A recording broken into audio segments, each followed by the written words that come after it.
承让。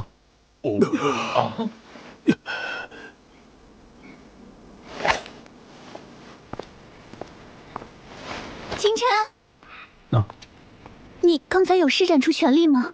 这很重要吗？啊，清晨，我想我知道师尊为什么看中你了。请陈上。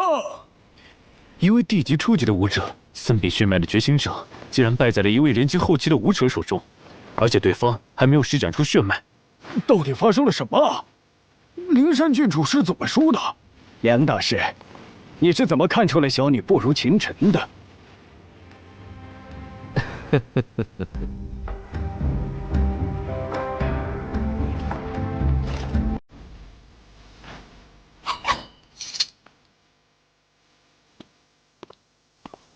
第2场，李清风对战王启明。哼呀！今日这场比试，你必败。谁赢谁输，那可未必。哼，那你就试试吧。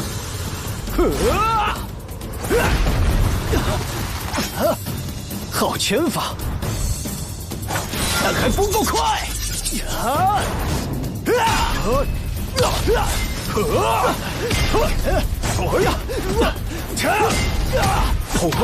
快了！这还是天星学院的学员考核吗？为什么我感觉像是2名武道强者在交锋？这也太可怕了！口风刀法，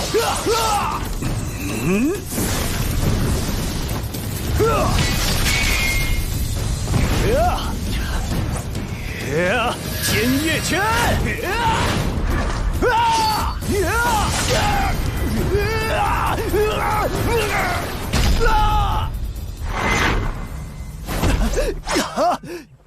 这王启明竟然如此之强！王启明确实是个鬼才，可毕竟出身寒门，李清风身为侯门子弟，资源更丰富，且修炼的是大齐国最顶尖的功法，早就巩固了地级真气，浑厚深沉，延绵不绝。可恶！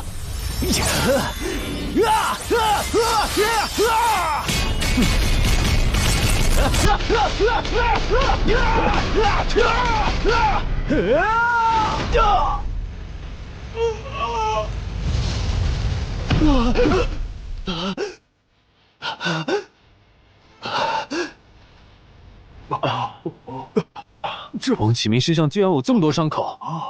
他只是一名17岁的少年啊！王启明只是一名大齐国最为卑微的平民，他要变强，所付出的代价远是那些贵族子弟的10倍、100倍。他身上的伤，定是每日拼死搏杀生成的。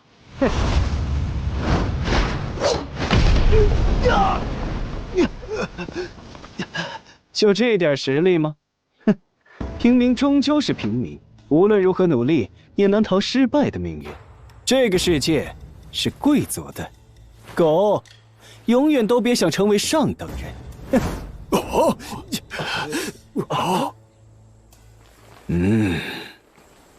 收起你的高傲，我还没败，我承受那么多痛苦，每天练刀10个时辰，连睡觉都抱着刀，一次次去野外厮杀，拼命为的就是逆天改命，成为一名真正的强者。我会让你明白，人不是生来就高贵的，真正的强者也能崛起于草莽。说那么多，也难改变你败落的结局。哼，天霸拳，山崩地裂！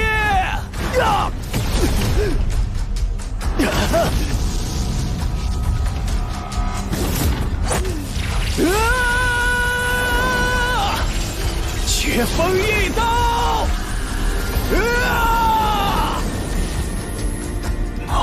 好可怕的刀势，结合血脉之力，几乎引动了天地之力。天生的刀客，此人是天生的刀客。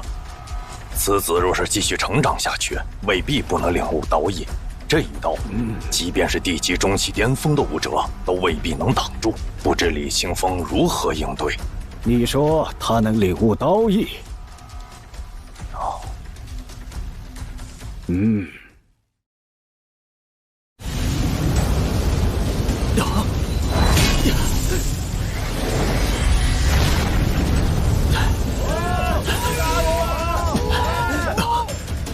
能逼我出这一招，你败而无憾了。前锋！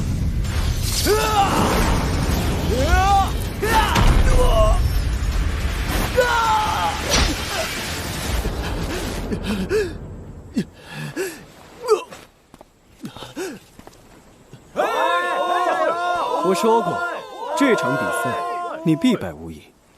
蝼蚁终究是蝼蚁，一场输赢而已。下一次我一定会击败你。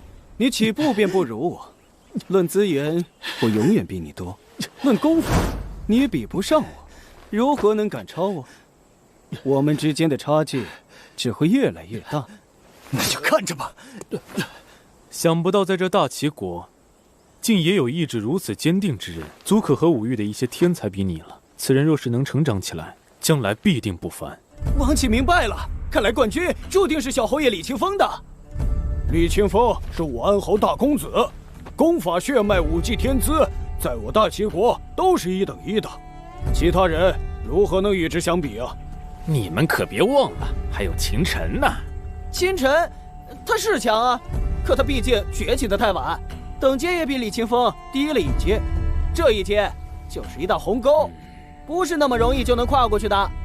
之前战胜灵山郡主，怕已经是侥幸了。的确如此，秦晨太年轻了，再过1年，等他突破地级，或许结果还未必。但现在如何能是李清风的对手啊？诸位，之前2场比赛获胜的分别是秦晨和李清风，接下来他们2人将争夺第1的头衔，胜者便能成为天星学院本年度的第1天才。此次年末大考，除了我天星学院会给予奖励之外，皇室会对前8名的选手进行表彰，特别是夺得桂冠的选手将有特殊的奖励。说实话，这个奖励我也十分期待。这次年末大考，除了学院的奖励外，竟然还有皇室额外的奖励。为什么冠军不是我？能让院长都期待的奖励，究竟会是什么？这丹药成色饱满滚圆，香气恣意，分明是2品的丹药，每一枚都至少价值数千银币，居然被小侯爷这么随意就吞下去了，普通人怎么享受得起？即便是一些权贵人家也无法承受，也就只有像武安侯这种大权在握的朝中重臣，才能拥有如此雄厚的财力。秦晨，异军突起的黑马，让我看看究竟有什么能耐，能让位置如此畏惧的你，可别是个营养辣枪头，中看不中用。决赛开始，秦晨，加油！没想到和我最后一战的竟然是你，太让我失望了。以你的修为，根本不可能赢我。修为并不能决定一切。的确，普通武者在你面前，修为并不是一切。可惜你遇到的是我，越级挑战在我面前根本不存在。行了，少说点嘴炮。有这个时间，比赛都结束。你的剑呢？对付你，何须用剑？狂妄！惊鸿！来得好！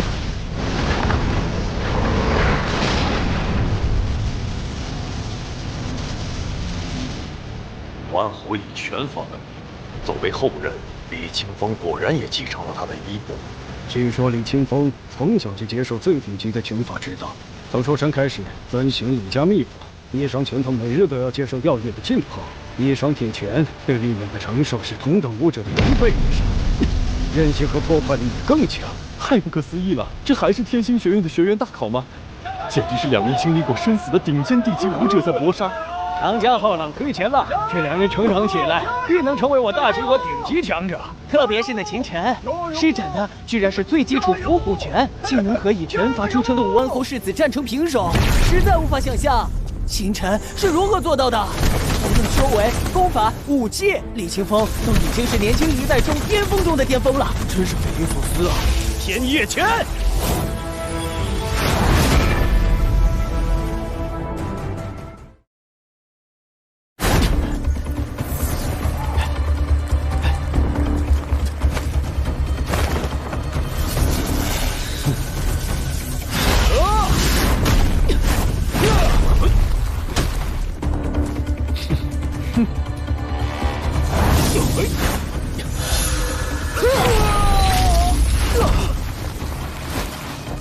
你的底牌都用光了吗？果然嘴上厉害，实际上不咋地呀。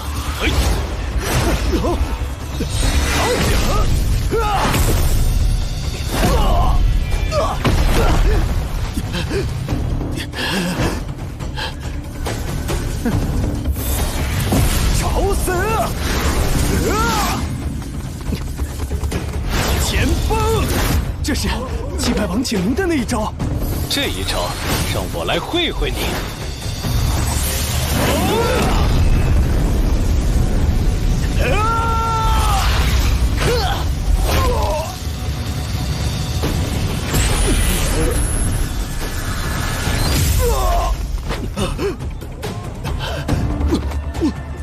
不可能！我从小浸泡药液，才能将双拳练到这种程度。你凭什么击退我？肉身强度，我的确不如你，但是武者比拼的可不是谁的拳头硬，谁就更强。除了这些，还有什么？比的不就是这些东西吗？他说的没错，拳法除了力量和硬度，还有技巧和意境。技巧，意境。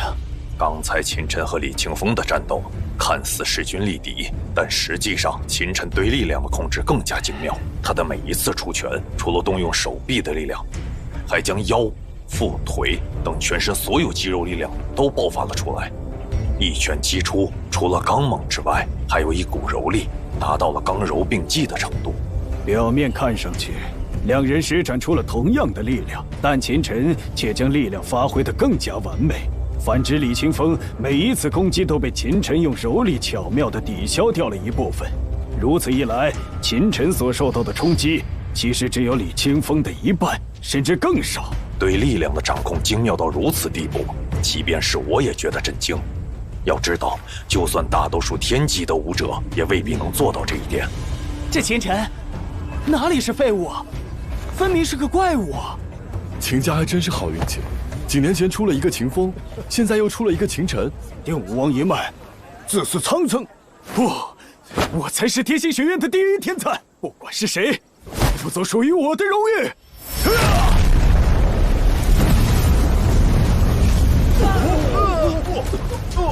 赤炎血脉，武安侯一族的传承三品血脉，好浓烈的血脉之气。李清风竟已能将血脉之力融入真气之中了。这下完了。李清风觉醒的是三品血脉，融合真气之后，即便是地级后期武者也能一战。赵灵山、王启明虽然也都激活了血脉，但仅仅是激活而已，对实力的提升只是辅助作用。李清风却做到将血脉之力真正的融入了真气中，他还只是地级初期，究竟怎么做到的？血脉之力是一股十分神奇的力量，正常武者能在地级后期做到这一点已是难得。李清风不过地级初期，竟能做到了，的确有两下子。秦晨，你虽然也觉醒了血脉，但只是最弱的一品血脉。刚刚觉醒的你，连激活血脉都做不到，拿什么和我比？哼，融合血脉而已，不知道哪里来的自信，全身冒火。你以为你是蜡烛吗？气死我了！找死！天月赤焰拳，九天龙啸！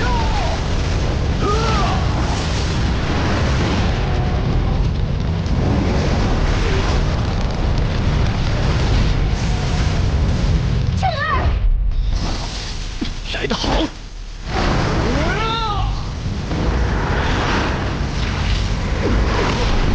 不可能！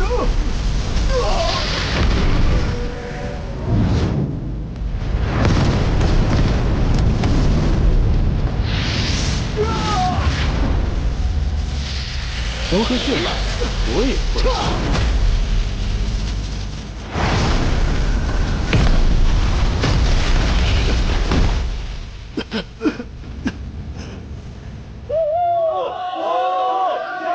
想不到最后竟然还是秦晨胜了，一个人级武者居然获得了年末大考的冠军，不可思议！刚刚秦晨好像释放出了雷电血脉之力，他才刚刚觉醒血脉多久，就能催动血脉之力战斗了？啊！就算是秦晨激活了血脉之力，可他仅仅是最差的一品血脉，为何能压制住李清风的三品赤炎血脉？天星学院年末大考总决赛获胜者秦晨。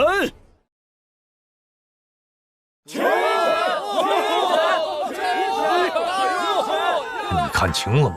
你说的是秦晨击败李清风的那一招？李清风对赤炎血脉的掌控虽然还十分粗浅，但也不是一般武者能够破解的。可秦晨一眼就看出了赤炎巨龙全身最为薄弱的一点，将之击溃。是啊，莫非他还有成为血脉师的潜质？破天，你看到了吗？咱们的晨儿，他成为第一了。小侯爷，可恶，还不扶我过去坐下？想不到连小侯爷都败了。大哥，小侯爷可能是失误了。闭嘴！从今往后绝不能和秦晨为敌，再敢惹事，我打断你的腿！知道了，大哥。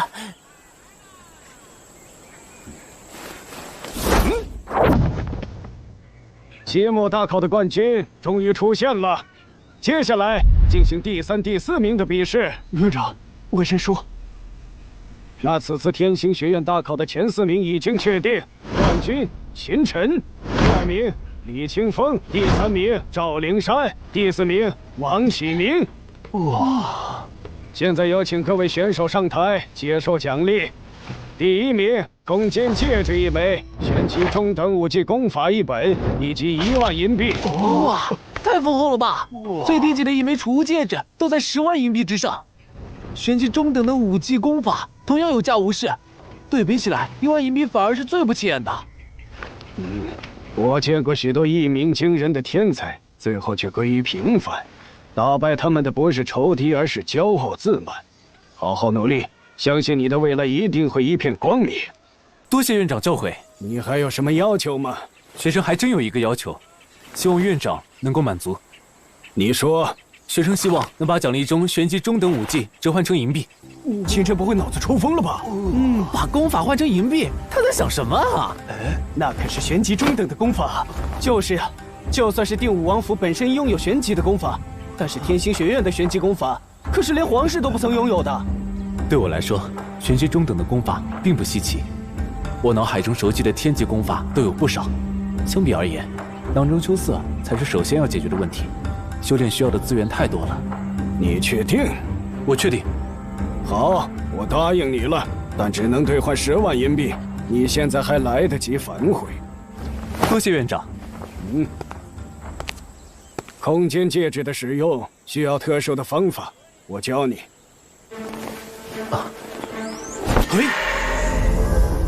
秦晨居然直接掌握了空间戒指的使用方法，不可思议。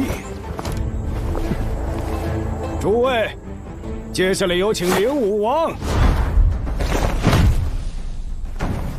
首先，恭喜诸位成为了这一届天星学院最为优秀的8人，在此由我来向你们颁布来自皇室的奖赏。皇室决定给予第5到8名的选手，每人进入皇室武技室，挑选1门玄级下等功法的奖励。除此之外，你们4人一旦从天星学院毕业，只要愿意，便可直接加入王都禁卫军，担任副队长一职。皇室武技室中的武技，公认是整个大齐国最为优秀的。里面的玄级下等武技，那可是许多权贵家族都没有的珍藏。很多官宦子弟想要入朝为官，也只能从一个普通禁卫军干起。现在直接便任命副队长，对于平民而言，无异于一步登天呐。只是5到8名的奖励便已如此丰厚，1到4名的奖励又会是什么？至于1到4名的奖励是进入血灵池洗礼的机会。什么？我没听错吧？血灵池？你快掐一下我，看看我是不是在做梦？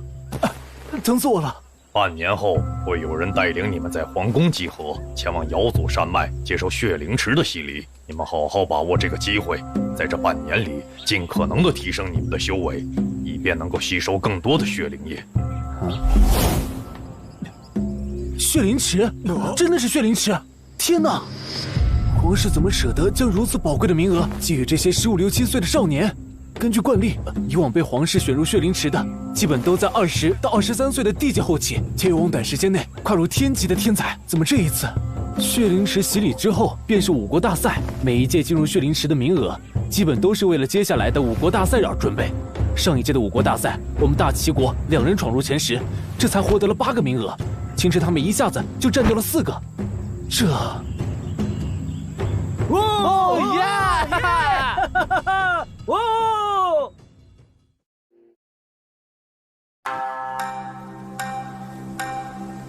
血灵池，好耳熟的名字。难道是位于妖族山脉中，能够提升武者天赋和修为的血池？围绕着西北五国有一片十分宏伟的山脉，名为妖族山脉，里面血树横行，危险重重。每年都有无数的武者进入妖族山脉猎杀血兽，妖族山脉中死亡率极高。很多武者进去后，便再也没能回来。而血灵池，则是位于妖族山脉深处的一片神奇血池。上百年前，西北五国的大魏国中，有一支冒险队意外发现了这片血池，进入了其中。意外接受了血池洗礼的他们，身体强度和修为都得到了突飞猛进。这支冒险队欣喜若狂，想隐藏住讯息，却不知为何消息走漏，被其他冒险者得知，当即引发了一场惨烈厮杀。那一战，无数的强者陨落。大魏国得到消息后，立刻出兵占据血池，想要封锁消息，独占血池。可此时消息已经传遍了西北五国，另外4国迅速出手，西北五国便为了这血灵池，在妖族山脉中展开了一场长达近10年的惨烈战争。那一战，西北五国高手死伤惨重，谁也奈何不了谁。再加之血魔教在外虎视眈眈，西北五国高层会面，最终定下了一个协议：血灵池每5年开启一次，而西北五国则每5年举行一场大比，由24岁以下的年轻天才比试，根据前10名的人数，分别获得不同的血灵池名额。一个名次将获得4个进入血池的名额。上一届的西北五国大赛，大齐国进入前10的共有2人，也就是此次大齐国进入血灵池的名额，一共便只有8个。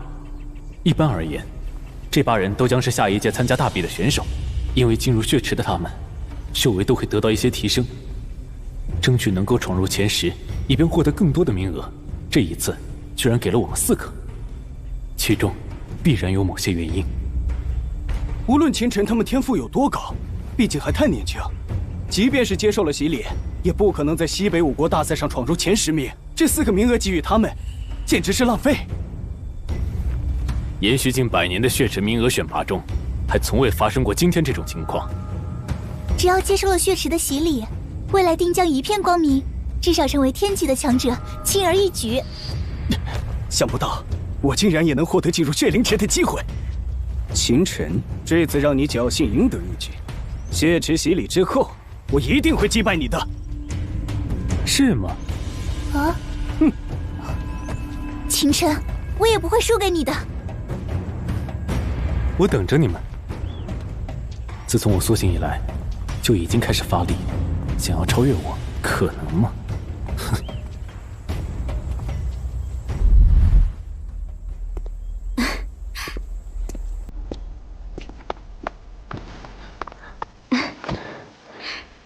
娘，儿说过，一定不会让娘你失望的。我就知道，我的晨儿是最棒了。恭喜陈少，恭喜秦大小姐。多谢2大师先前出手相助，月池替晨儿谢过。秦大小姐不必客气，陈少与我有恩，能为陈少出力，是梁某的荣幸。以后秦大小姐若是有何难处，尽管来气店找梁某，只要能帮的，梁某绝不推辞。晨儿做了什么？为什么梁羽大师竟如此态度？之前秦奋说晨儿得罪了梁羽，难道是谣言？哈哈哈哈！秦公子果然是英雄少年，赵某敬佩。以后若是有机会，还请秦公子多多指点小女。不敢当。珊儿，往后你多和秦晨走动走动，你们2个年纪相仿，应该会有不少共同语言。哈哈哈哈哈哈！是，父亲。秦大小姐，听说你已经搬出了秦府，现在住在城西，那里环境嘈杂，治安混乱。如果不介意，我康王府在东侧还有一栋庭院，距离王府不远。若不嫌弃，赵某可以将此庭院借给秦大小姐和陈少居住。这，多谢康王爷的好意，但秦某不能接受。秦大小姐不必误会，赵某如此提议，只为你们母子的安全考虑。王爷的好意，秦某心领了。既然如此，赵某也不强求了。若秦大小姐改变主意，赵某愿意效劳。刚才我父亲说的话，你不必当真。你是说庭院的事吗？当然不是，我父亲待人诚恳，他是真心想要帮助你们母子。那你说的不必当真是指？就是算了，没什么。喂，赵夫人，恕在下无能。二公子身上的伤势，经我等治疗后已无大碍，不日便会痊愈。但是公子体内的气池已经彻底溃散，恕我等无能为力了。娘，我不想当废人，孩儿不想当一个废人。大师，难道愤儿身上的伤势真的一点希望都没有吗？若说一点希望都没有，倒也不尽然。据老夫所知，有一种6品再生丹，具有涵养气池的功效，服用之后能令气池再生，重获力量。只是这等丹药非我等所能炼制，实在是爱莫能助啊。6品再生丹，整个大齐国最顶尖的炼药师也不过4品，6品的丹药，寻遍整个西北5国都难找到。赵某明白了，胭脂，去账房结账，送一下大师。是夫人，大师请跟我来。夫人，大考的结果怎么样了？夫人，属下打听到了，前尘，前尘他吞吞吐吐做什么？那剑种怎么了？他击败了武安侯世子李清风，斩获了年末大考的第1。什么？这不可能！那剑种怎么可能得第1？属下也以为是自己听错了，可是四处打听了好几个人，秦晨他的确得到了年末大考的第1，而且半个月后会由皇室带领前往妖祖山脉进行血灵池洗礼。不可能！那剑种，就凭那剑种！该死！我们都被那小剑种给骗了。娘亲，替孩儿报仇。秦勇，我要那剑种死，绝不能让他活到血脉洗礼的那天，必须铲除他们母子。可是侯爷那里……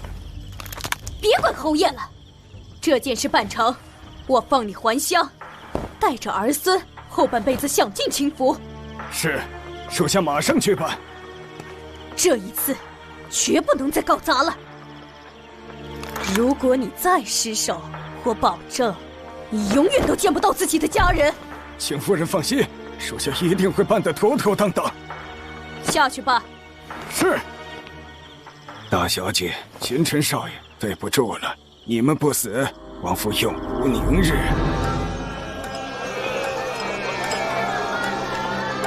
要说这电武王秦霸天，绰号军中战神，掌控大齐国军队半壁江山。如今秦家又出了一个秦晨，斩获天星学院大考的头筹。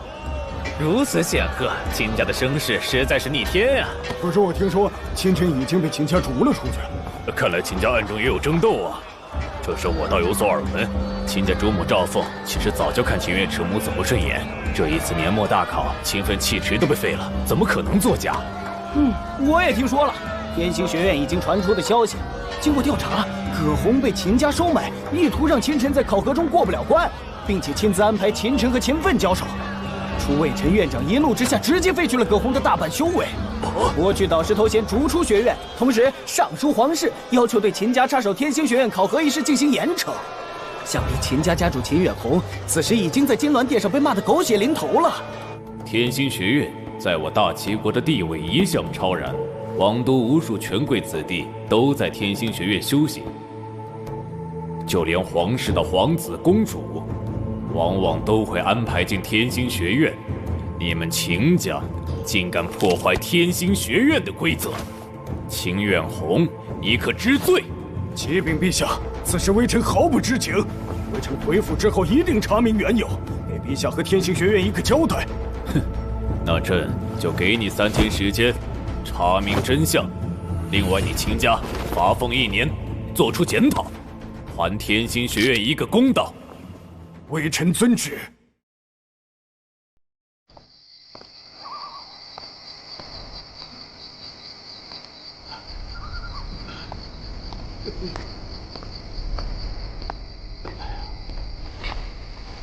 侯爷。今天的事我都知道了。和葛洪联系这件事，你当初到底有没有出过面？此事一直是秦勇在做，我未曾和葛洪见过面。那就好。真有这么严重？你可知天星学院在我大齐国是什么地？当今陛下年轻的时候也是学院，如今楚伟臣那老东西在朝堂上死活揪着我们秦家不放，严逼我们秦家破坏天星学院秩序。这件事若是处理不当，对我们秦家而言，将是一个巨大的灾难。我们秦家好歹也是武王世家，为大齐国立下过彪炳战功，可以说整个大齐国江山有一半是我秦家打下的。陛下还不至于如此绝情吧？哼，你懂个屁！正因为我们秦家军功太过显赫，所以才要更加谨慎小心。父亲这么多年一直从军，很少归来，这是为什么？就是为了防止圣上无端猜忌。我们家风儿前不久大破大魏国上万铁骑，换做普通侯府贵族之后，早就晋升将军了。为何风儿还只是一个校尉？原因难道你不懂吗？那我们现在怎么办？能怎么办？陛下和楚伟臣那老东西的怒火必须平息，逼不得已要将秦勇给交出去了。不行！你放心，秦勇在我家兢兢业业这么多年，我自然不会轻易将他交出。只不过死罪可免，活罪难逃。他现在人呢？把他给我叫过来。这个……你又做了什么？还不快说！难道非要将我秦家拖下水吗？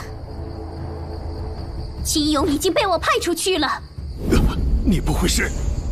那小贱种伤了芬儿，我又岂会让他活过今晚？不仅是他，包括秦月池那个贱人，我也要他死，让他们两个为芬儿的伤付出代价。什么？来不及了，秦勇1个时辰之前就走了，估计现在已经动手了吧？你现在去，只会引火上身而已。我什么我只恨我自己，之前太仁慈了，没有早点下手，把他留到今天。如果我之前狠下心来将他废了，芬儿又怎么会变成今天这样？事到如今，也没有其他办法了。来人，把和秦勇亲近的下人都叫来，通知几位长老，立即召开家族大会。是。你要做什么？我会在家族大会上直接宣布秦勇背着家族暗中勾结葛洪，蓄意破坏天星学院大考。他亲近之人立即处死在秦家行堂之中。什么？哼，还不是替你擦屁股！我马上就紧急面圣，将此事全都推脱到秦勇身上，并告知陛下，秦勇畏罪潜逃下落不明，我秦家正全力追捕。哎，看是否能够平息陛下的怒火。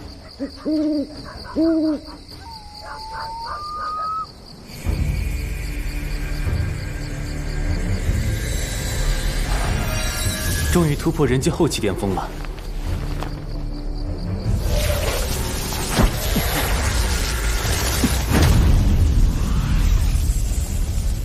九星神帝诀，不愧是传说从天界流传下来的功法，的确强大。竟令我在如此落后的基础上，达到了不逊色于五域天才的程度。但是如今的身体强度，却还差了许多。如果我的目标只是重回巅峰的话，那已经足够了。可想要击败风少羽和上官希儿，我需要变得更强，必须登上到我过去都不曾企及的高度。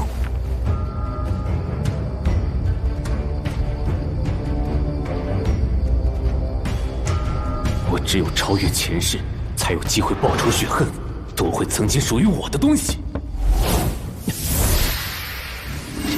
谁？晨儿，是娘。娘，你怎么来了？外面冷，快进屋吧。娘亲的手好凉，是在外面站了多时？娘没事，娘只是今天高兴，睡不着，一下子想起好多事情。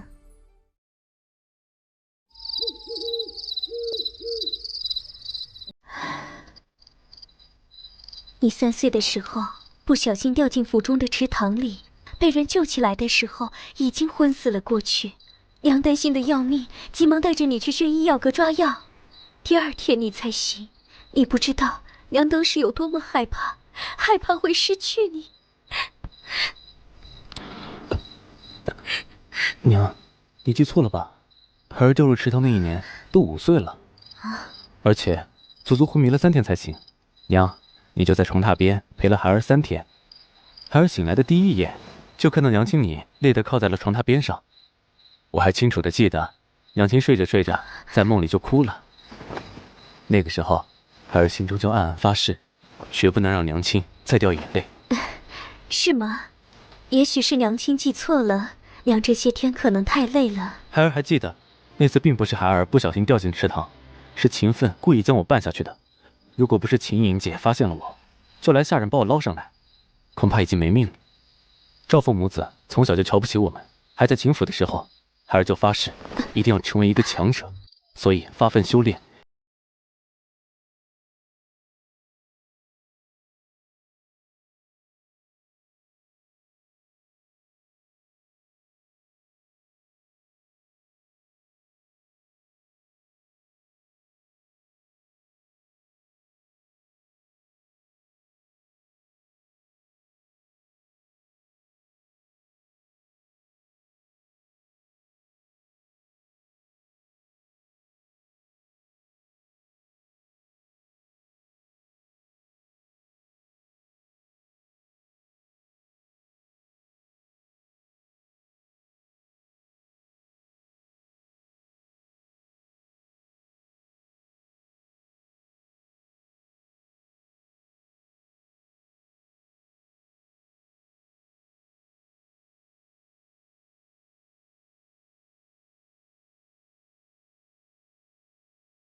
这么多，娘好歹也是定武王秦霸天的女儿，耳濡目染，自然就知道了。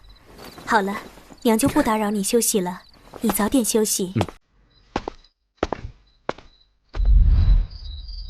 纯儿虽然和以前不一样了，但只要还是我的纯儿就好。娘刚才这么问，还故意说错，应该是有所察觉。还好我解释的不错。哼。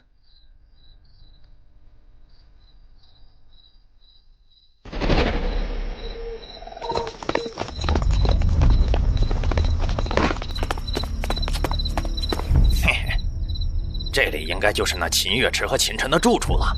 堂堂定武王之女，居然住在这种贫民区。此地没有城卫军巡逻，正好天黑风高，杀人之夜。都给我盯仔细了，今夜我要这2人命丧黄泉，绝不能出半点差错。是。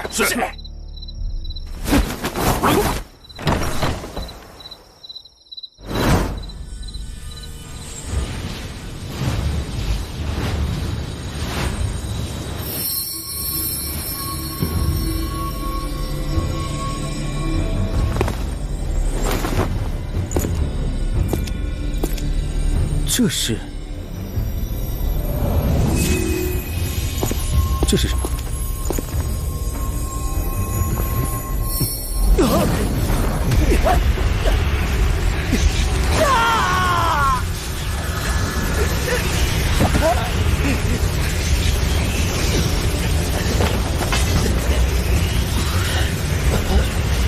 这到底是什么东西？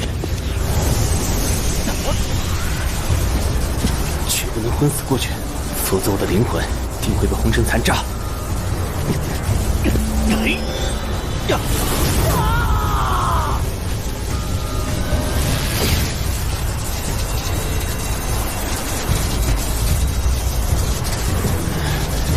是我的雷霆血脉之力。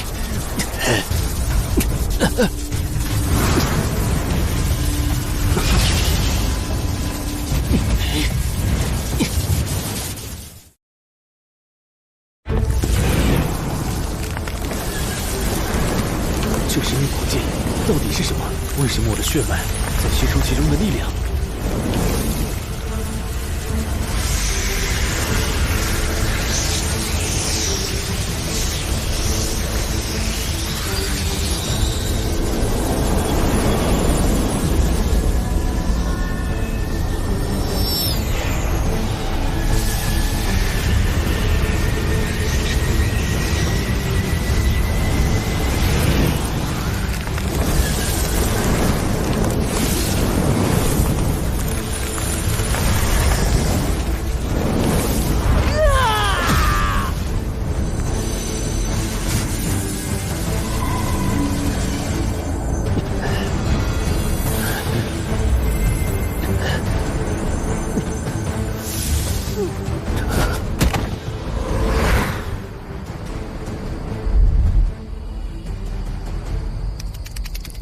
什么声音？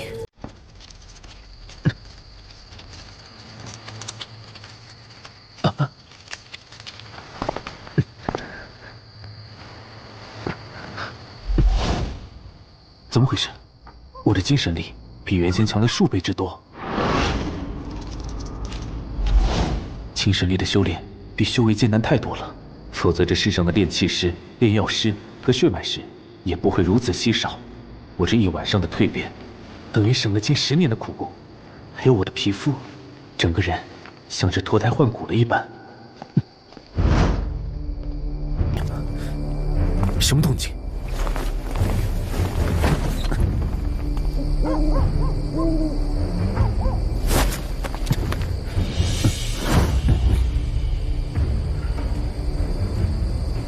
记住，秦月池和秦晨母子就住在这座府邸之中。听我号令，一旦发出讯息，立即出手，务必将2人击杀，不留活口。听明白了没有？遵命。遵命。遵命。好，你们几个去后门报仇，你们去封锁左翼和右翼，剩下的跟着我走。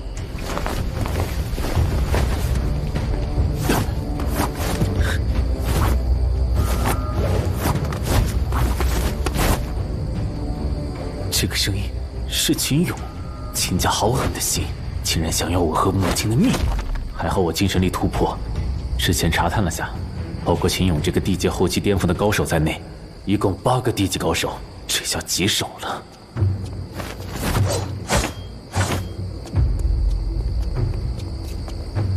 如果只是地级初期和中期，那还好一些，关键是秦勇这个地阶后期巅峰的高手，很难处理。现在找救援已经来不及了，只能见机行事，先解决母亲那边的杀手，万一伤到了母亲，就麻烦大了。刚好我的精神力有了突破，在黑暗中想要隐藏自己的行踪轻而易举。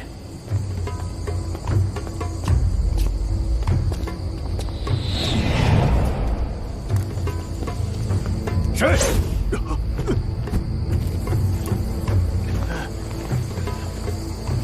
怎么了，影子？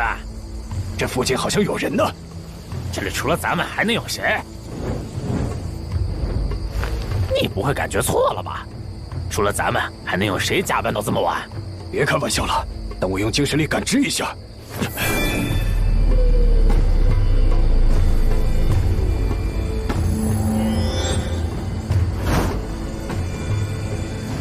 这家伙的感知还真敏锐，应该是职业杀手。可能是我想多了。哼，我知道人在哪里了，肯定是你脑子里在想女人。耶，三儿，你怎么乱打人？闭嘴！不准你这么恶心的叫我！难道真的是我想多了？好了，别浪费时间了，分头行动，抓紧完成任务，说不定还有时间吃个宵夜。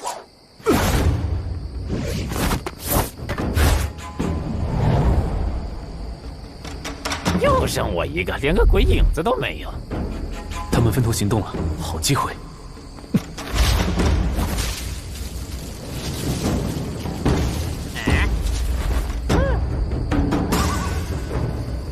不会是我也多惊了吧？哎，不对，到底是什么鬼东西？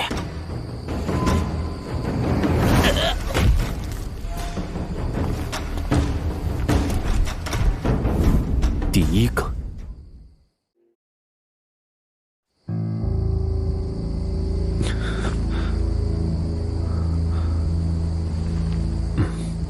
果然都是职业杀手，刀上都镀了一层黑漆，在黑暗中不会反射任何光亮。没想到秦家为了对付我们娘俩，竟然找来了职业杀手。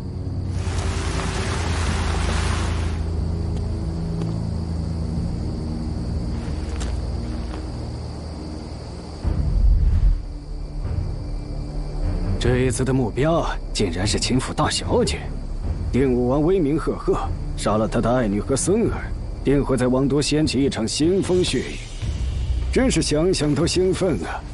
听说秦家的大小姐当年有着大齐国第一美人之称，说不定会有一些意外的收获。什么人？影七，你来这儿干什么？啊！那边？难道那边有状况？我去看看。不对，这个声音不是老秦。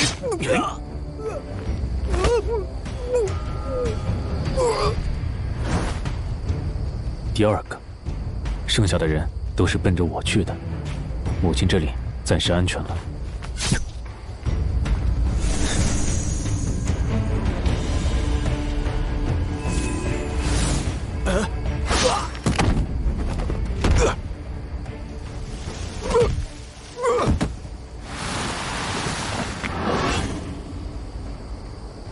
第五个。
动手！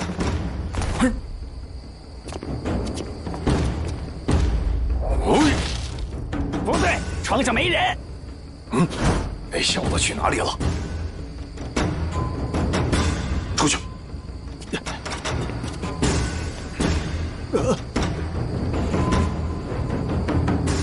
剩下的人去哪里了？怎么一点动静都没有？走，去秦月池那里。有一股血腥味，那里有人。是尹三。该死，到底是谁下的手？莫非我们中埋伏了？7名高手竟然都悄无声息地被干掉了。莫非有天级高手埋伏在这里？可是据我调查，这里只有秦月池母子，到底是怎么回事？何人在此？有种就出来一见。以夫人的性格，若是这次我未能完成任务，夫人定不会轻饶于我。去秦月池的房里看一眼，如果没有人，我们就撤。不好，母亲危险！大人小心，屋子里有埋伏。什么人？好像是尹七呀。尹七，你怎么受伤了？到底是怎么回事？屋子里有埋伏，我们都被……不对，这人似乎被发现了。你不是尹七。是你伤了他们。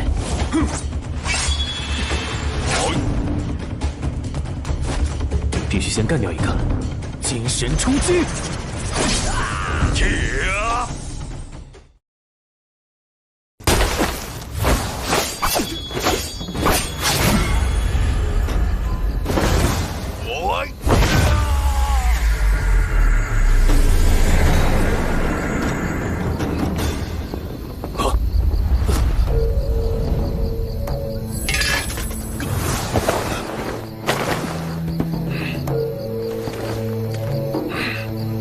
是你。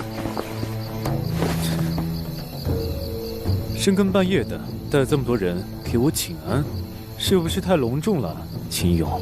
想不到是你这个小畜生，隐藏得这么深。枉我还以为是什么高手。你以为先解决了我的几个手下，就可以战胜我了吗？也罢，小杂种，装神弄鬼，今天就是你的死期！暴血血脉！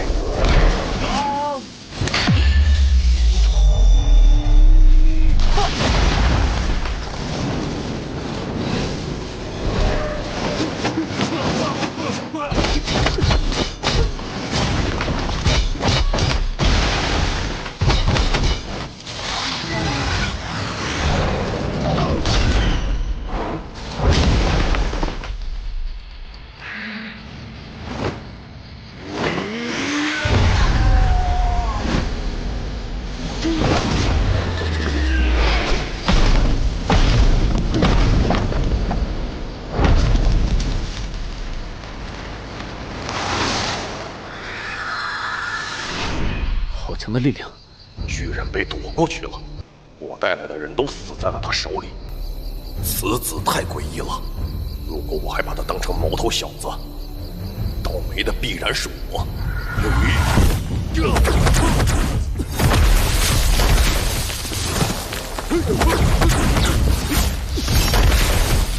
这不可能！修炼到玄级下才在寻找，就算是一名低级后期的武者，也被我活活打死。这个下去不行，这小子实在古怪，而且出招诡诈狡猾，速度快得惊人，稍有不慎，就有可能被一击命中干掉。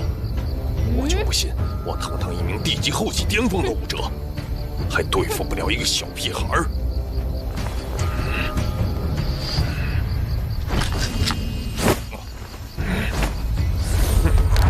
这个功效是暴血丹。暴血丹是3品的丹药，到期过十分罕见，能够让任何一名天级以下的武者短时间内实力提升1倍。但是它的副作用也十分明显，只要药效一过，就会有数天的虚弱期，服用者只能躺在床上疗养。秦勇这是破釜沉舟了。小子，这次看你还怎么打！激情血脉！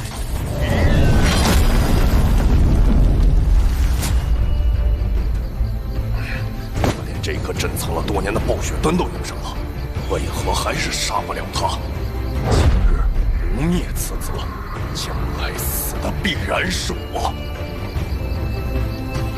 什么人？深夜捣乱，给我拿下！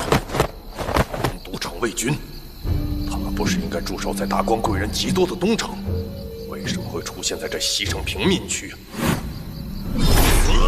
大胆之徒，还敢逞凶！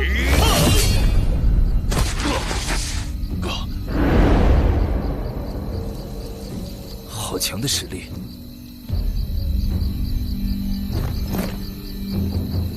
陈少，在下来迟，让你受惊了。你是？属下是城卫军西城副统领左立，受康王爷嘱托，这些日子镇守西城，没想到还是来晚了，还请陈少恕罪。康王爷，你们来的正好，此人想要谋杀本少和娘亲，给我拿下了！来人啊，将这意图谋害陈少的刺客给我抓起来，严刑拷问。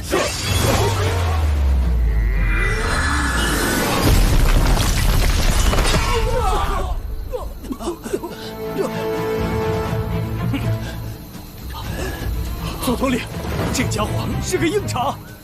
秦晨，今天不管是谁都救不了你。狂徒找死！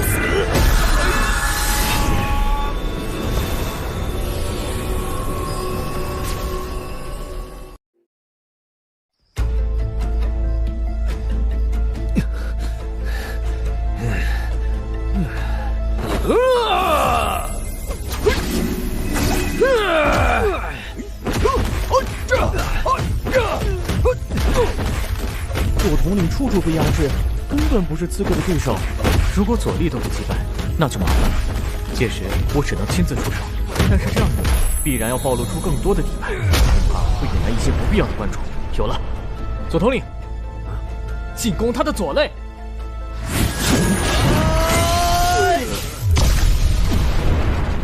啊，还有这种操作，还真有用啊！此人拳风可怕，几乎没有破绽。先前我全力出手都未能击破防御，如今一下就奏效了，神了！气沉丹田，少阳，平杀落雁。刚刚我完全按照陈少说的心法运转，只觉得体内真气流转一气呵成，战斗轻盈无比，比平常似乎快了1倍。这是怎么回事？陈少随便指点我2句，居然就伤到了对方。可恶！我的摘星拳乃是玄级下等的拳法，几乎没有任何破绽。但是因为左肋的位置曾经受过伤，导致左侧的拳法施展有些不济。这小子是如何看出来的？不行，今天看来是杀不了这小子了。再下去我会死在这里。先走为上。哪里跑？凭你也想拦住老夫？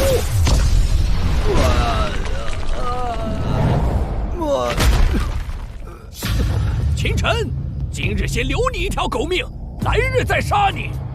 人呢？在这儿呢。要了！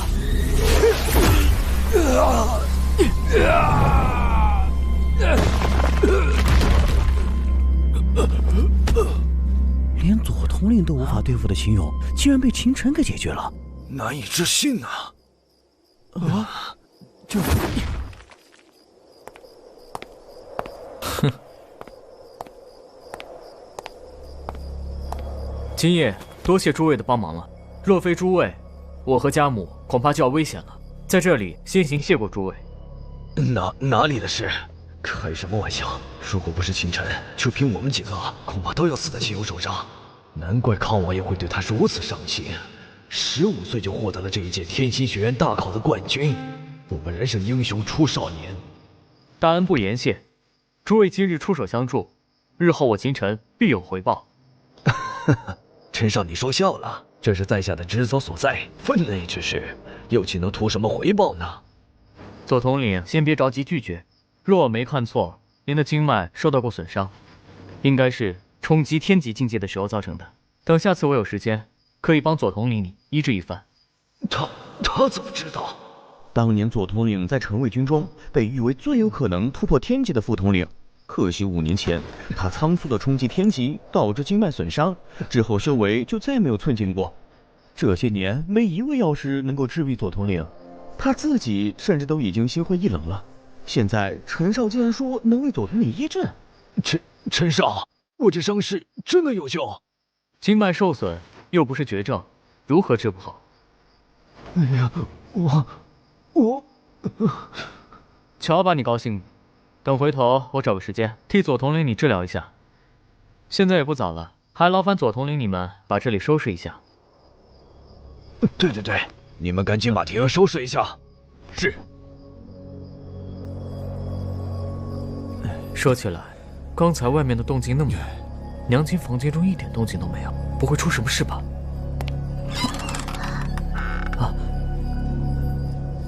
晨儿，刚才娘亲听到外面有打斗声，你没事吧？这几位是……难道娘亲之前被迷药迷晕了？可娘亲身上并无迷药味道，之前尹三和尹七也没有机会使用迷药，怎么会？娘亲，刚才秦勇带着几个歹人闯了进来，要对娘亲和孩儿不轨，好在左立统领赶到，将这些歹人给及时伏法。什么？又是赵凤，他怎会如此歹毒？晨儿，你没事吧？娘亲放心，孩儿没事。他们是谁呀？这么多杀手。左统领，莫非你认识这些人？陈少，这些都是影沙楼的杀手。影沙楼是我们北五国十分著名的一个杀手组织，以暗杀为生。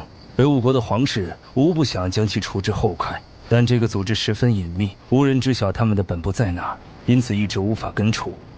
影沙楼的杀手分甲、乙、丙3个级别，你遇到的这些应该只是丙级杀手。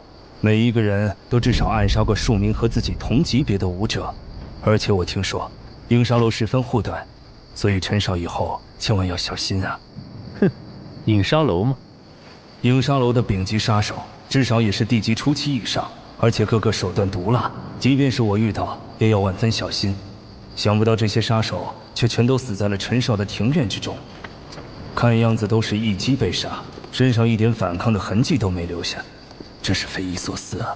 这个陈少很不简单。既然刺客已被制服，那秦大小姐和陈少也趁早歇息吧。我等告辞。杨青先回屋吧，孩儿还有事要问左统领。左统领留步。陈少还有何吩咐？向左统领借个东西一用。母亲，秦勇不会失手了吧？为什么这么久还没有消息？愤儿，不要心急。还记得母亲教过你什么？临大事要静气，要学着像你大哥一样，岐山崩于前而岿然不动。是，孩儿知道了。孩儿只是迫不及待想知道那秦晨的下场。愤儿，你放心，对付一个小兔崽子，秦勇是不会失手的。哼！为了对付秦晨，秦勇连影沙楼的杀手都请动了。有他们出手，再加秦勇，别说区区一个秦晨了，即便是10个也死透了。是，母亲。哦。胭脂，你出去看看。是，夫人。什么人？秦勇，你好端端的跪在那做什么？吓死我了！死了！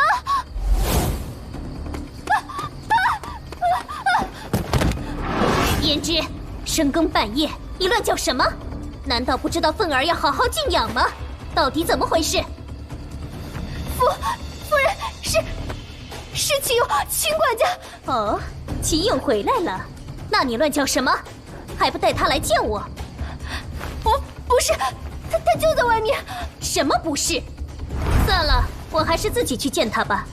母亲，孩儿一起去。也好，也陪娘一同去见秦勇吧。秦勇，你跪在这里做什么？秦管家，秦晨那家伙死了没有？你该不会失手了吧？你说话呀！死了！来人，快来人呐！赵凤，这是给你的一份薄礼，你等着吧。今日之事不会就这么善罢甘休的。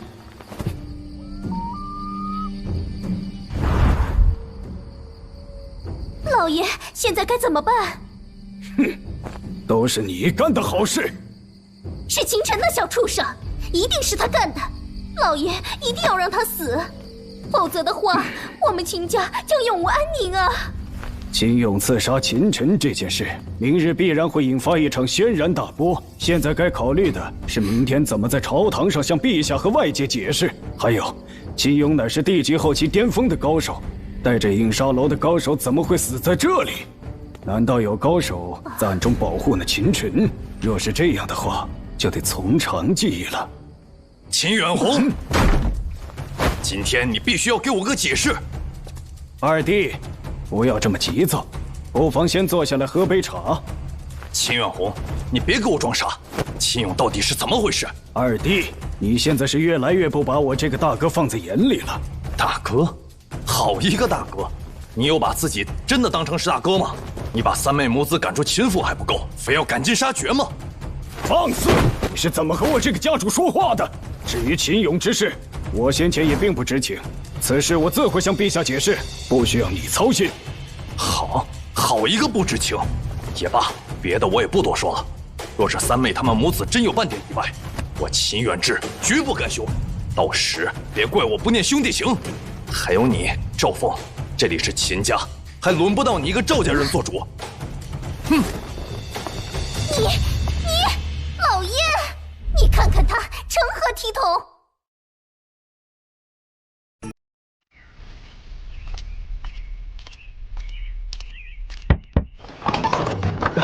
陈少，你没事吧？听说昨天你的家里遭到了袭击。你们是从哪里知道的消息？陈少，你难道不知道？康王爷和楚院长一大早天还没亮就去敲响了金圣谷，说你被秦府管家带着饮沙楼的人刺杀。现在陛下下旨，一定要查明凶手。若是发现有人与饮沙楼勾结，绝不姑息。现在定武王府一团大乱。想不到楚院长和康王爷把事闹得这么大，也好，让秦家乱一阵子。凌天的修为昨天还是人迹中期，现在似乎又提升了不少。即便是有我给的心法口诀，但这提升的也太快了。难道是隐藏血脉的原因？看样子得找个机会检测一下，或许就知道原因了。陈少，你在想什么？哼，没什么，你来的正好。走，我带你去个地方。你昨天才刚遭遇刺杀，现在出去是不是太危险了？大哥放心，光天化日之下，没人敢动手的。陈少说的好像也有道理。哎，陈少，这不是聚宝楼吗？我们来这儿干什么？来聚宝楼，当然是来买东西了。陈少，聚宝楼可是王都最显赫的宝物店铺，里面宝物价值连城，能进入此地的都是一些达官贵人。我爹都没来过几次。陈少，你要买什么？我知道边上还有一些店铺还不错，物美价廉，不如去那里看看吧。我想买把镇守的兵器，一般武器店的兵器满足不了我的要求，就这聚宝楼或许还能碰碰运气。走吧。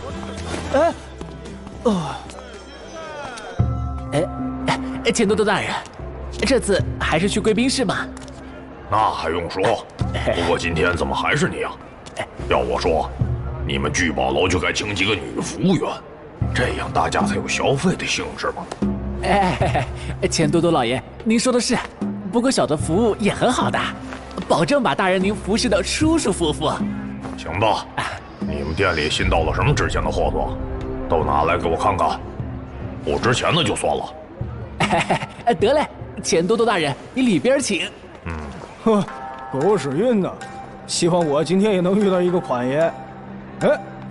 两个小孩，蓝瘦香菇啊！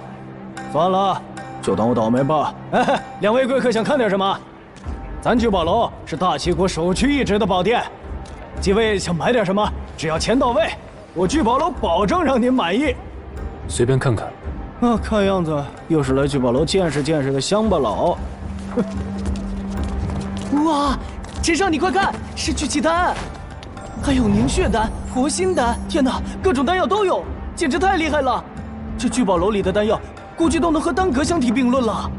这是自然，我聚宝楼有专门的炼药师团队，源源不断的供应丹药，就算是丹阁都未必比得上。丹阁是丹塔在大齐国建立的分支机构，主要对大陆各地的炼药师进行职业认定。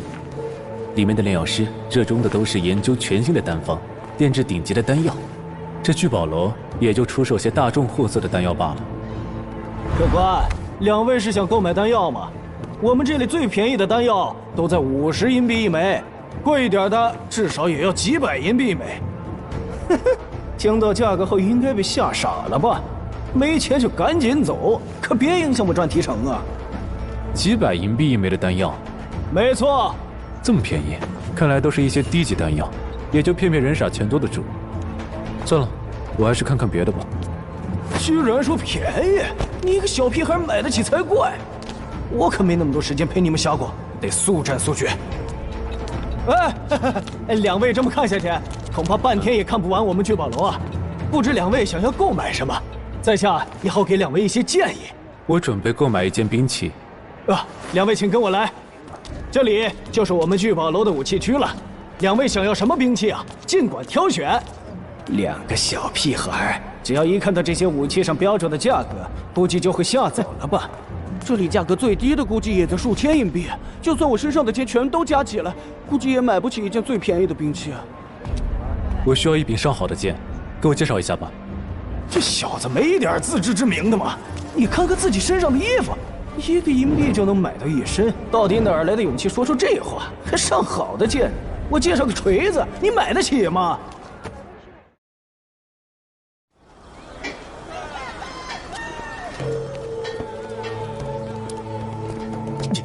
我忍。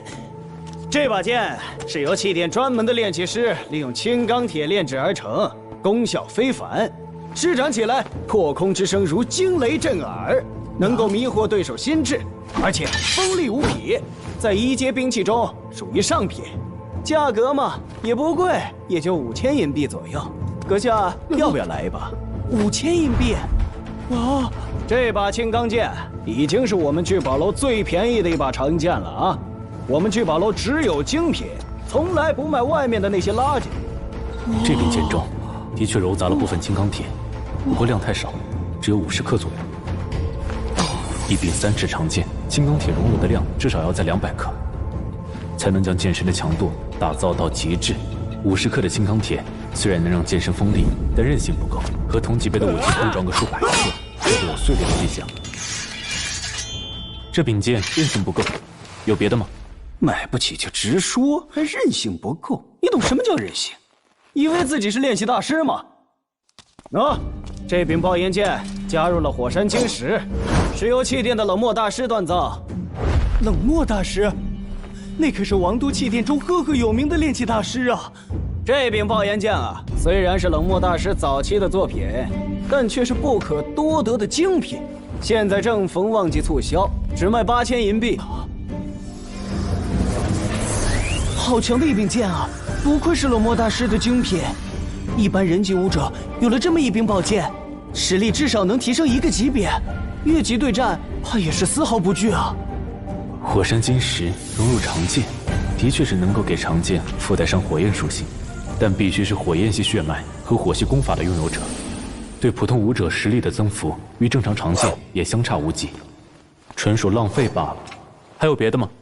冷漠大师的作品都看不上，你这小子也太能装了吧！好，有种就继续装下去。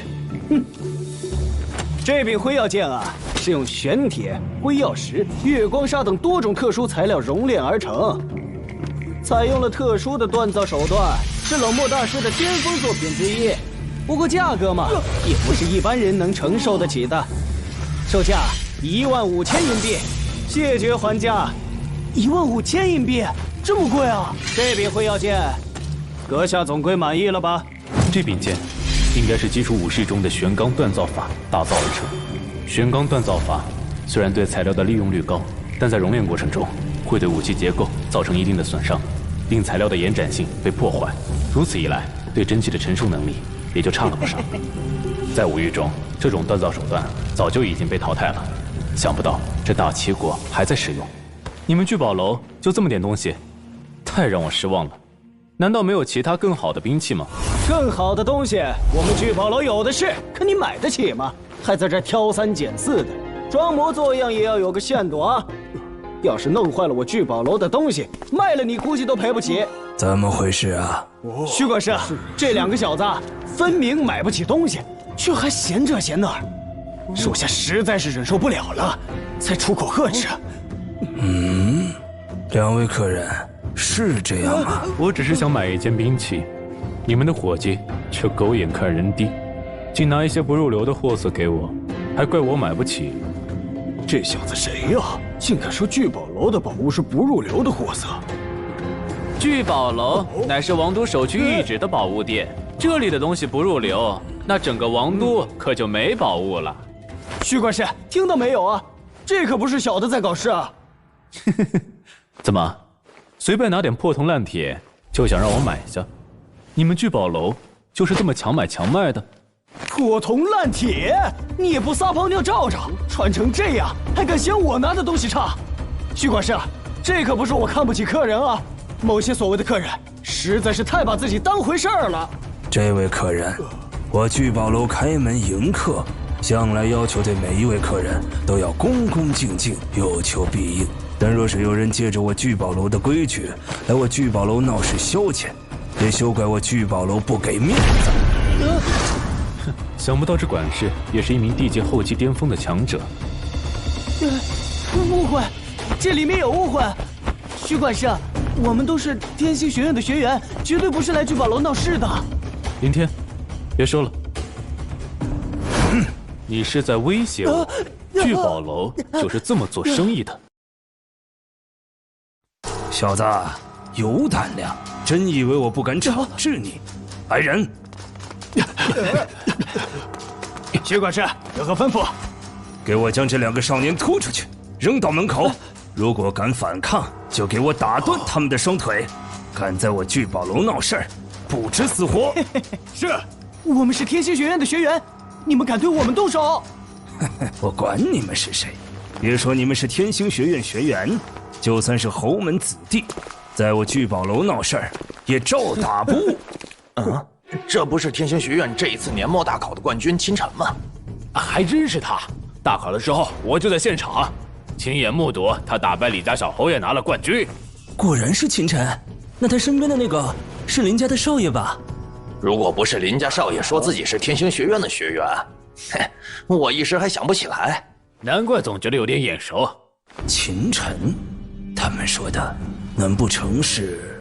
你们说的秦晨是谁啊？听起来很有名的样子。嘿，你是刚从牢里出来吗？一点都不知道时事热点。这可是前2天刚得了天星学院年度大考第1，昨天夜里还被影沙楼暗杀，导致陛下勃然大怒的牛人。我还听说康王爷要将自己的爱女王都4大美女之一的赵灵山郡主嫁给这秦晨，所以专门派了高手保护对方呢。难怪康王爷和楚伟成院长都在陛下面前替这秦晨说话，此人好像还是天星学院楚院长的关门弟子。哎，聚宝楼可真牛，这徐管事居然连陛下关注的天才都敢动，头果然铁呀！住手！快给我住手！徐管事，你们都聋了不成？都给我退下去！恕在下眼拙，之前没能认出陈少爷来，失敬啊！如今王都风头最盛的秦晨，竟然就是这个少年。如果不是有客人认出他来，我差点就闯了大祸呀！聚宝楼在王都地位是高，权势是大，但呢，也只是相对一般的侯门而言。但像眼前这位定武王的外孙，天星学院年末大考的冠军，即将接受血灵池洗礼的王国天才，他要是出了事儿，聚宝楼未必会垮掉，但我这个管事，恐怕就真的干到头了。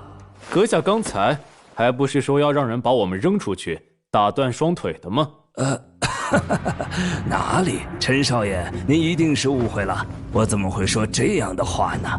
咱们聚宝楼做生意讲究的来者是客，像陈少爷这样的天才，咱聚宝楼欢迎都来不及，怎么会往外赶呢？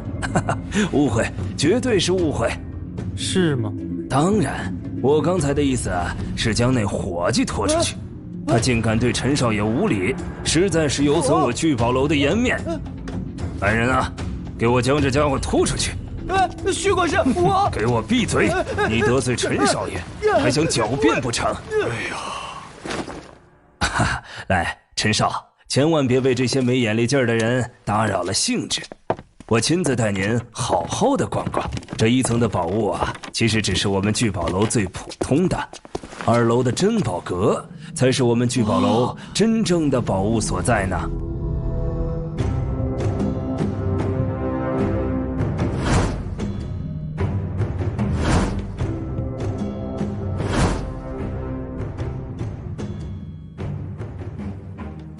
李前锋，那不是在天星学院大考上击败你的秦晨吗？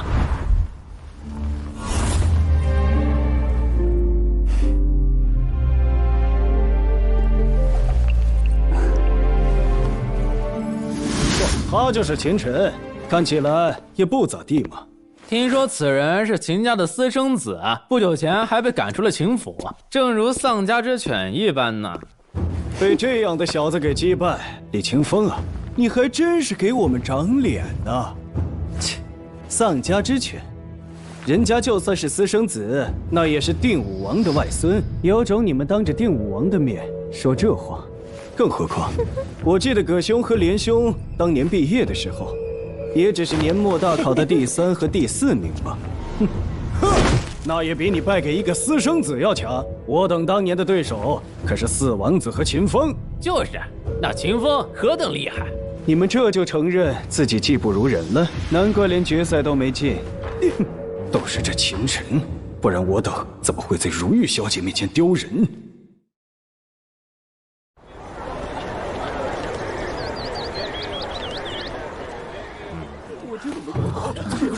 去可以了。哎，好了，三位何必为了一点小事闹得不愉快？今天可是聚宝楼每月一次的鉴宝大会呀，难得有机会赌宝，几位还是想着过会儿怎么鉴宝吧。是啊，上一次葛兄买了一只镯子，打磨出来居然镌刻有远古阵纹，激活以后竟有提升真气凝练速度的功效，可谓是大赚了一笔啊！走运罢了，我当时就感觉那镯子非同一般，于是花了1万银币随手买下来，谁知道打磨出来价格翻了几番啊！这可不是运气，葛兄家族经营宝物玉石，在这方面颇有造诣，在场在玉石方面能和葛兄相提并论的，怕是没有几个。葛兄能看出来，靠的是实力。论实力，连兄也不错。我记得之前连兄花费8000银币购买了一只石碑，结果切开石皮之后，却是一张游龙夜光杯。有人当场开价5万银币，连兄都不愿出手，真是羡煞我等啊！那人出5万银币就想买下本少门主的夜光杯，我莲蓬像是那种缺5万银币的人吗？游龙夜光杯可遇不可求，拿来喝酒别有一番风味。连兄说的是啊，那人也太小看我大齐国白剑门了。连少门主岂会在乎那区5万银币？是啊，陈少，这些人好像来头不小啊。这葛州葛公子是大齐国豪门葛家的子弟，葛家专门经营玉石生意，业务遍布整个大齐国，可谓是家产万贯，身份显赫。至于莲蓬，则是大齐国白剑门的少主，同样是人中豪杰。哦，就是大齐国顶尖宗门之一的白剑门。他们呐，都是颜如玉小姐的追求者。她就是有王都4美称号之一的颜如玉。颜家是大齐国3大家族之一，而颜如玉小姐亦是王都4大美女之一。今天是聚宝楼1个月1度的赌宝日，颜小姐一来，这些王都的权贵子弟自然趋之若鹜，都想着在颜小姐面前大展一番手脚呢。颜小姐该不是你们聚宝楼的托吧？颜家乃镇文大家，和我们聚宝楼业务往来频繁，赌宝活动自然会邀请颜小姐来参加。不知陈少爷有无兴趣呢？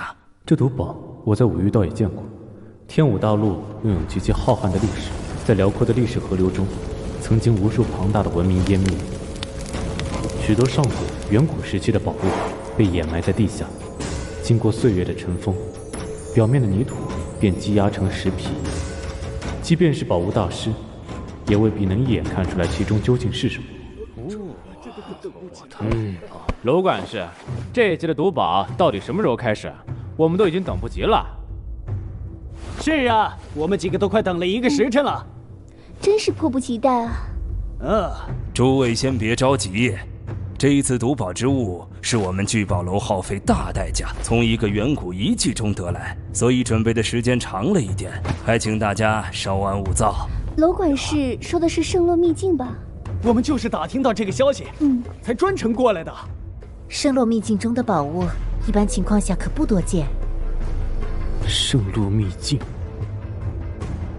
圣洛秘境是位于西北5国妖族山脉中的一处远古遗迹。据说是远古时代一个庞大帝国的遗址，里面危险重重，但宝物也是极多，是西北5国冒险者们的乐园。曾经在里面出土过许多宝物，也是西北5国赌宝的一个十分重要的来源地。陈少要不要也来参与一下？赌宝我早就听说过了，想不到今天居然能亲眼见识到。赌宝最重要的是宝物的来源地，像大齐国这样的偏僻之地，能有什么显赫的遗迹？徐管事误会了，我对赌宝没什么兴趣，还是将你们聚宝楼上好的剑拿出来吧。陈少，请跟我来。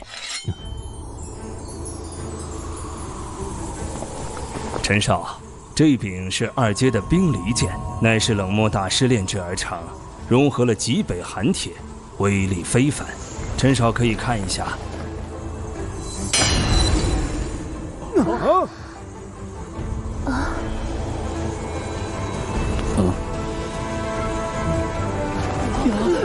这柄冰离剑售价7万银币，陈少觉得如何？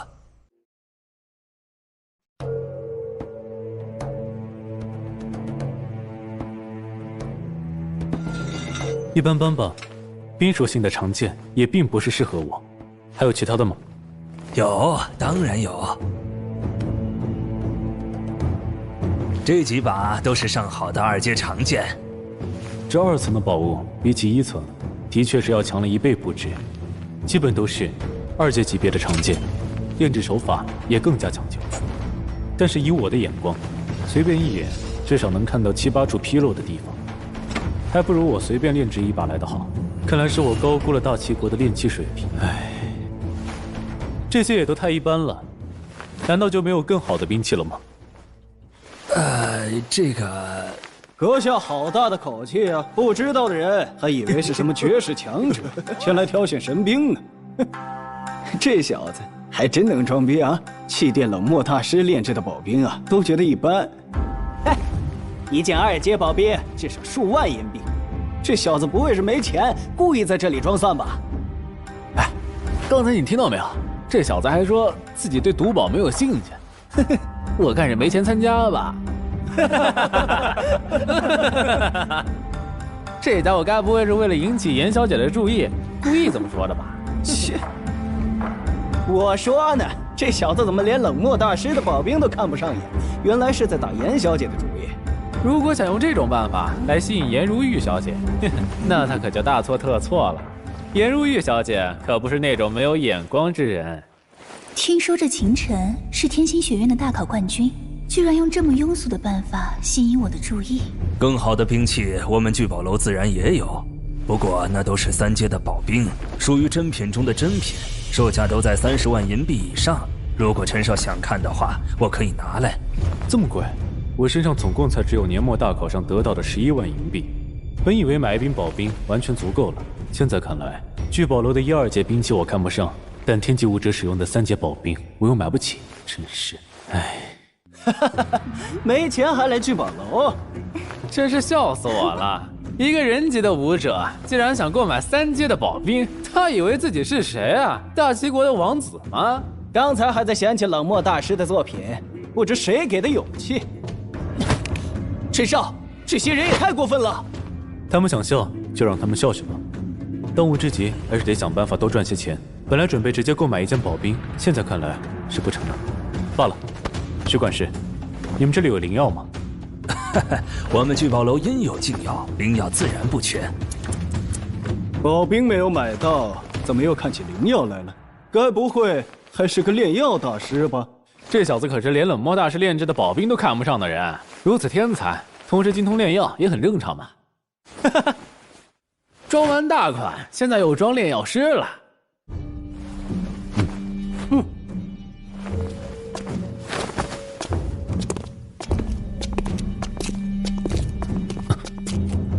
不得不说，聚宝楼的招牌的确不是纸糊的，高级药材倒是十分齐全。无心果1颗，千金子要1两，再来3根寒冥草，最后再来1颗血脉石。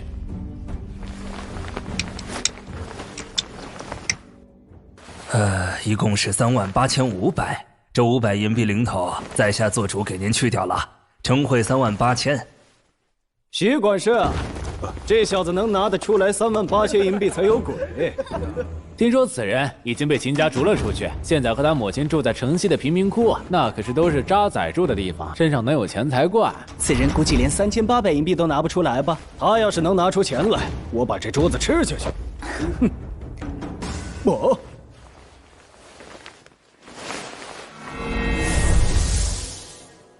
这里是38000银币。储物戒指，这可是至少价值10万银币以上的宝物，一般天级的武者也未必人手一个。这小子竟然有储物戒指！没错，分文不少。这秦晨不是被秦家逐出去了吗？而且住在贫民窟，他哪里来的银票？不会是坑蒙拐骗来的吧？对，肯定是这样。我说呢，这小子怎么会拿得出银票？原来是坑蒙拐骗来的。哼！这种卑劣的事情，也只有一些渣仔才能做得出来。我怎么会和这些白痴在一起？秦晨在年末大考上刚得到11万银币的奖励，这些家伙都不打听的吗？只顾着嘲讽，分明是一群白痴啊！对了，刚才我似乎听到这里有人说，只要我能拿出银币，就将这桌子吃下去。不知道是不是我听错了？我去，这小子是不是故意的？内壶不开提内壶。大家都看着我干什么？我脸上有什么东西吗？靠，无耻啊！这么多人都听到了，葛州居然还能装作一副若无其事的模样，这脸皮比城墙都要厚啊！难道不是阁下说的吗？我刚才似乎听到这话就是从阁下口中传出来的吧？陈少，就是他。有吗？不知道你们是哪只耳朵听到我说这话了，反正我是没说过。哼，这就适可否认了。我葛州堂堂正正，岂是那种说话不认、言而无信之人？说了没说过，就是没说过。这张嘴说瞎话的本事，葛州也算是一绝了。让我刚才顶剑，现在打死也不能认呐。也对，我看阁下相貌堂堂，不像是那种言而无信之人，那我就直言不讳了。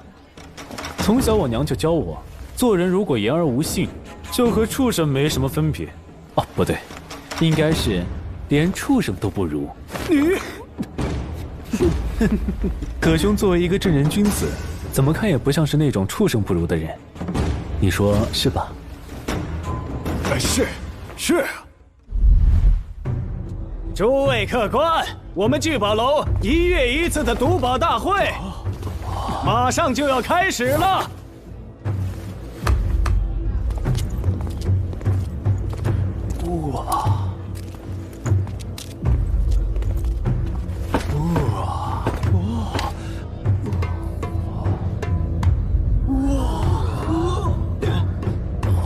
不过是一些从遗迹中挖掘出来的器物而已，用得着这么激动？明天，我们走。陈少，这赌宝我还是第一次见到呢，我们也去看看吧。听说曾经有人在聚宝楼花10个银币赌到了1柄4阶的玄兵，直接成为了亿万富翁。罢了，那我就陪你看一会儿吧。耶！诸位，这批宝物是我们聚宝楼花大代价得来。来源自圣洛秘境的一处遗迹，那处遗迹十分古老啊，并未被发掘得很充分。由于古遗迹的挖掘难度极高，这些宝物的价格也会比平常高一些。当然，出宝的概率自然也会大不少。每个器物之上啊，我们都标注了价格，如有看中的器物，可以直接买下。根据需求，还能选择现场开宝。陈少，这些器物的价格也不是很高嘛，我看还有几百银币的东西，要不我们买一个试试啊？说不定运气好，开出来什么宝物，大赚一笔。运气？笑死我了！这几个白痴什么都不懂，居然也想赌宝？笑什么笑？难道赌宝不是看运气吗？你以为是赌场那种专门骗人的地方啊？赌宝凭借的可不是运气，而是依靠强大的眼力和丰富的知识，以及对历史的了解。当然，更多的还是凭经验。如果只是靠运气来赌宝，基本上是血本无归的。我葛州练习鉴宝多年，见过诸多宝物，才敢来聚宝楼略微一试。你们几个家伙随随便便就想赌宝，哼，真当那么容易不成？葛兄说的是，赌宝可不是谁都可以参与的。葛家乃是我大齐国第一玉石世家，无论眼界见识，岂是几个普通小世家子弟能比的？阁下没点鉴宝的本事，还是别出来丢人现眼了。赌宝的确是件技术活，但若真以为凭眼力就能挑出宝物，那却是天真了。聚宝楼这样的宝殿，岂会没有鉴宝大师？所有出土的宝物中，真正有价值的，早就第一时间被聚宝楼挑走了。面前这些器物，其实是聚宝楼挑剩下的东西，出宝的概率极低。当然，概率低并不代表没宝物，甚至聚宝楼也会故意留下的一些宝物，便是为了吸引人来赌宝。看似赌宝，实则都在交智商税罢了。葛公子分析得很到位啊！不知诸位少侠有没有想要挑选的器物啊？要不葛兄来试试？对，葛公子，快给我们长长眼。既然大家如此热情啊，那本公子就先献丑了。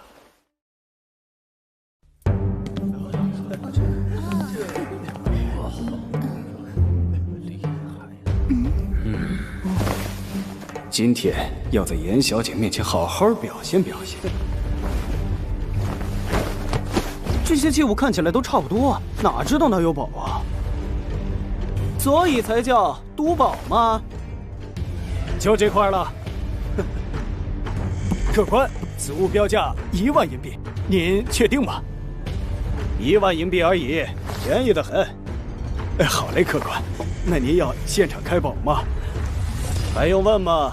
马上给本少爷我开喽！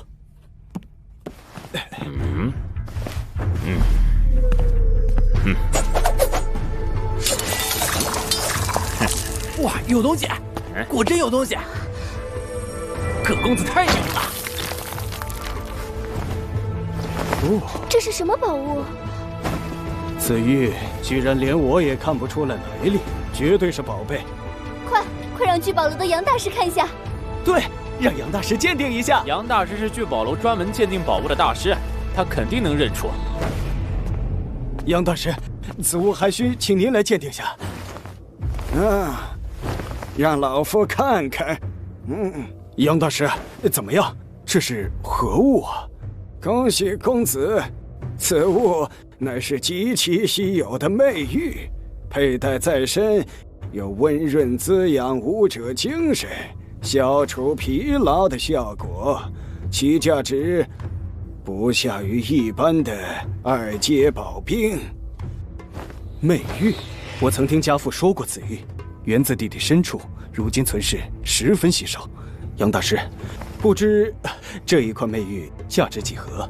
若让老朽来定的话，起码5万银币。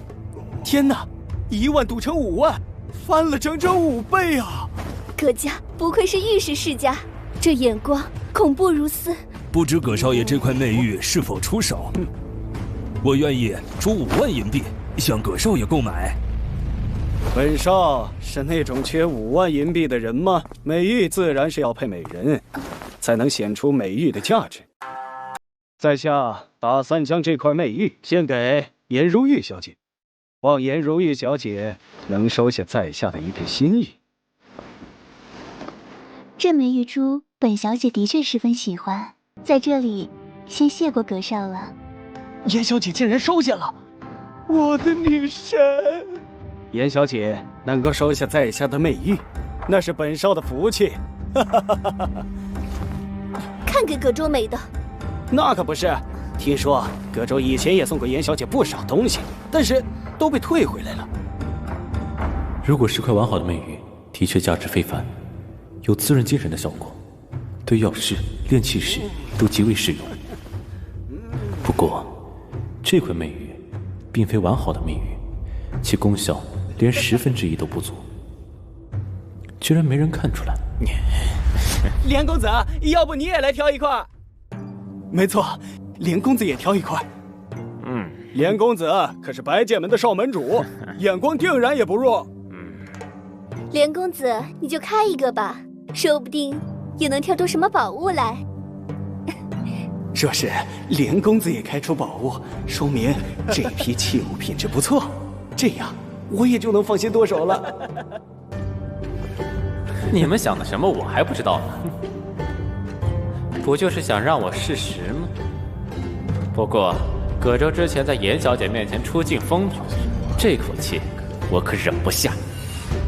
那好吧，让本少门主来看一下。莲蓬居然真出手了，我看他是想在颜小姐面前把我比下去吧，我就不信了。这里还能有比我那块媚玉更好的宝贝？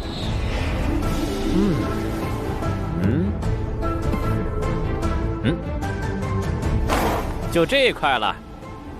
哇，这块价值2万银币啊，比葛公子的还要贵1倍。不知道能不能开出宝物啊？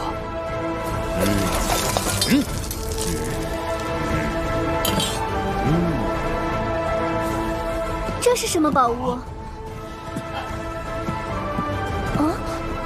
难道是水壶？不可能！你们看上面正刻有铭文，还有诸多阵纹符箓，定然是一件珍宝。